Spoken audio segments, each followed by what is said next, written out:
I don't really exist, you know.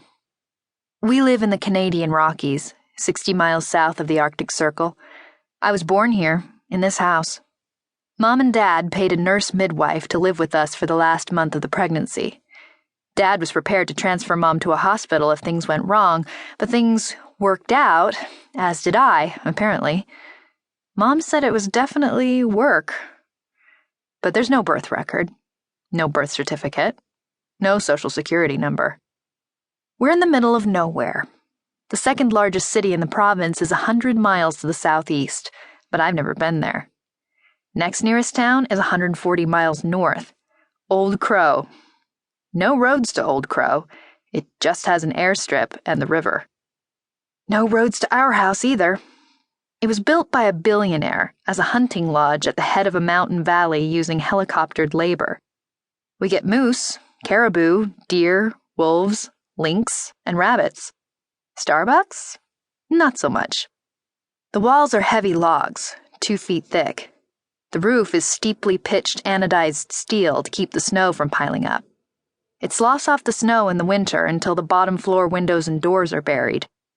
One year, the snow rose high enough to cover the second floor, but Dad melted it away, making sure that the chimney, ventilation stacks, upper doors, and triple-glazed windows remained clear. There's a log-surfaced helicopter pad, but Dad does nothing to keep it clear, no matter what the season. Moss, brush, and small trees are taking it over. Dad doesn't care. That's not how he rolls. He does spend a lot of the summers fixing up the lodge itself, that and the spring house out back. The springs are the reason the billionaire built the lodge here. One hot, one cold. One tasting of sulfur, and one tasting like a deep breath of winter. We don't need a hot water heater. The hot spring provides bath, washing, and soaking water, though it leaves mineral stains in the tub. We drink from the cold spring and use it to make showers less scalding. For 2/3 of the year, we run hot spring water through radiators to heat the house, and all year round we use the temperature difference between the 2 springs to generate electricity. That was Dad's doing. I think back when it was a hunting lodge, they had a diesel generator, but it was rusted solid when Dad bought the place. The billionaire had become a mere millionaire during the economic meltdown, and a vacation home that required 200-mile round trips by helicopter became something he couldn't afford. Dad's not a billionaire, but then he doesn't need a helicopter to get here either. The electrical generator came from an Icelandic power company that built it as a proof-of-concept device at one of their geothermal wells. When they upgraded that installation to the megawatt commercial version, Dad bought the prototype for mere thousands of dollars. When I was little, I named it Buzz, since that's what it does.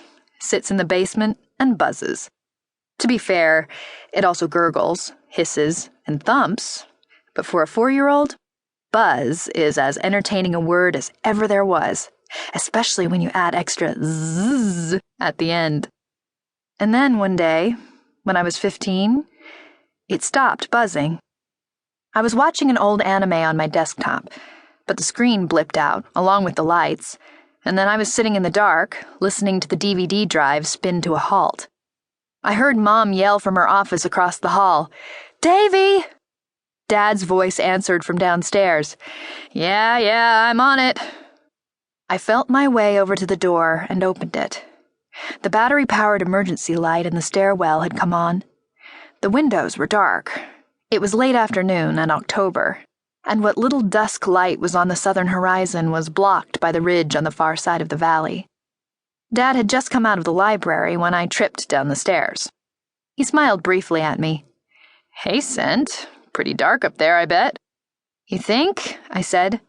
"What's wrong with Buzz?" He shook his head. "Not sure. Let's go see." He reached out to ruffle my hair. I was styling it these days with a lot of gel, and I slapped his arm away.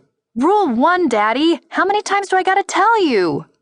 He laughed again. "Don't touch the hair. Right, sorry." I swear he does it just to mess with me. To keep listening to this audiobook, I've left you a link in the description so you can do it, at no cost thanks to Audible's 30-day free trial.